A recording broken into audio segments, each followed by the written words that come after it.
एक दफ़ा का जिक्र है। सरसब्ज वादियों और साफ शफ़ाफ नदियों से घरे एक छोटे से गांव में ज़ोया नाम की एक लड़की रहती थी।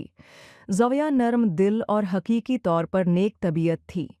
उसकी खूबसूरती सिर्फ उसके चेहरे पर ही नहीं, बल्कि उसके दिल की पाकीज़गी में भी थी। फिर भी उसकी ज़िंदगी चैलेंजों से भरी हुई थी। वालदा के इंतकाल के बाद उनके वालिद ने दूसरी शादी कर ली, शाहीना। उसकी सौतीली माँ अपनी दो बेटियों अरम और नाजिया के साथ आई थी। शाहीना ने ज़ोया के साथ नौकर जैसा सलूक किया। सुबह से लेकर रात तक ज़ोया घर के सारे काम करती, कपड़े धोती और खाना पकाती। उसकी सुतैली बहनों अरम और नाजिया ने उसका मजाक उड़ाया और कहा, तुम गंदी और आम लग रही हो। लेकिन ज़ोया ने हमेशा सब्र किया, बेहतर जिंदगी का ख्वाब देखा।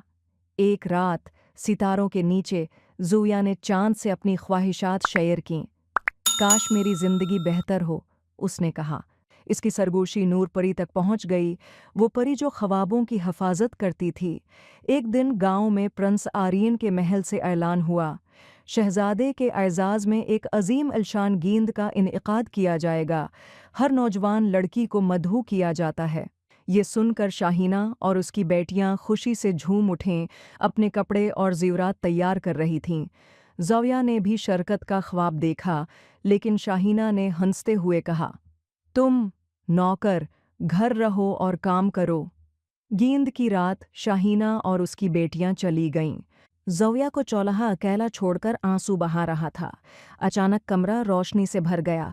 नूर परी ने नमूदार होकर पूछा, मेरे प्यारे बच्चे, तुम क्यों रोते हो? ज़ोया ने जवाब दिया, मैं गेंद पर जाना चाहती हूँ, लेकिन मेरे पास न तो मुनासिब लिबास है, न जूते और न ही गाड़ी। परी ने मुस्कुराकर कहा, ज़ोया मायूस न हो, आज रात तुम्हारे ख्वाब पूरे होंगे। उसने अपनी छुड़ी लहराते हुए ज़ोया के पुराने कपड़ों को एक शानदार सुनहरी गाउन में बदल दिया।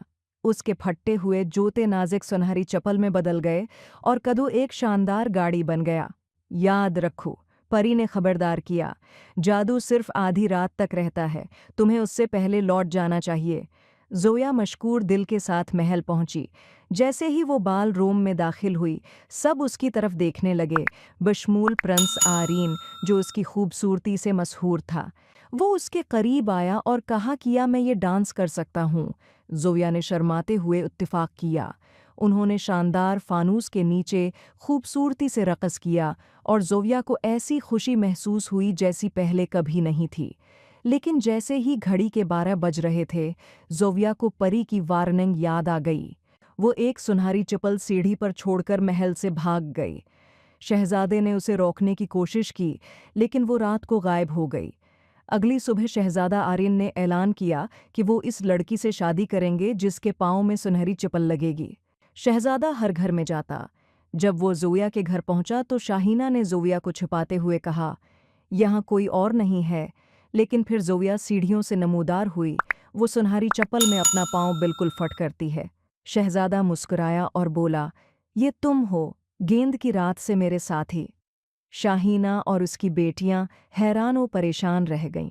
नूरपरी ने दोबारा नमूदार होते हुए कहा, मेहनत, सब्र और मेहरबानी हमेशा फल देती है। ज़ोया ने अपने ख्वाबों की जिंदगी गुजारते हुए शहजादा आरिन से शादी की। उसने अपने सौतीले खानदान को मुआफ़ कर दिया, जिन्होंने शर्मिंदगी का एहसास करते हुए गांव छोड़ दिया।